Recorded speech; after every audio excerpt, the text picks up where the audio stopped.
संजय राऊतांचं अमित शहांना मराठीतून पत्र आहे। महाराष्ट्रातील शहरी सहकारी बँकांसंदर्भात राऊतांनी शहांना पत्र लिहिलंय। एनसीडीसी सुधारणा विधेयक 2026 घाईघाईनं मंजूर करावा असं राऊत म्हणतात। बँकेची मालमत्ता सभासदांची संमती न घेता ताब्यात घेण्यात आल्याचं देखील या पत्रात नमूद करण्यात आलं।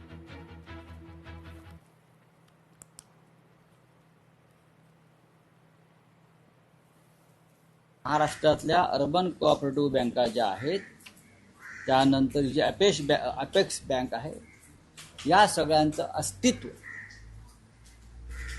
अमित शहानी नष्ट करून महाराष्ट्रातील नागरी सहकारी बँकेची चळवळ, कोऑपरेटिव्ह बँकेची चळवळ आणि अस्तित्व जवळजवळ संपवलेलं आहे।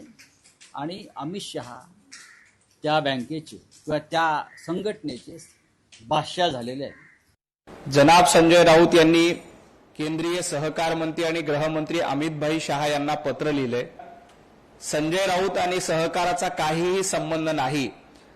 ज्यांना सहकारात फक्त स्वाहाकार जमतोय, ज्यांना फक्त मुंबई लुटायची जमते आणि स्वतःची घरं भरायची जमतात, त्या संजय राऊत यांनी सहकाराबद्दल बोलू नये। तुम्हाला फक्त स्वाहाकार माहितीये। प्रत्येक गोष्ट मातोश्रीमध्ये घ्यायची, प्रत्येक गोष्ट भांडूपच्या घरामध्ये घ्यायची, एवढा स्वाहाकार संजय राऊत तुम्हाला माहिती आहे। आणि अमित शहा यांना पत्र लिहिण्याच्या ऐवजी उद्धवजी ठाकरे यांना पत्र लिहायला पाहिजे होते की 2.5 वर्ष मुख्यमंत्री असताना उद्धवजी ठाकरे यांनी नेमकं काम काय केलं, याचं पत्र लिहून हिशोब मागितला असता तर बरं झालं असतं। लोकशाही मराठी ऐका, पहा, जागरूक रहा।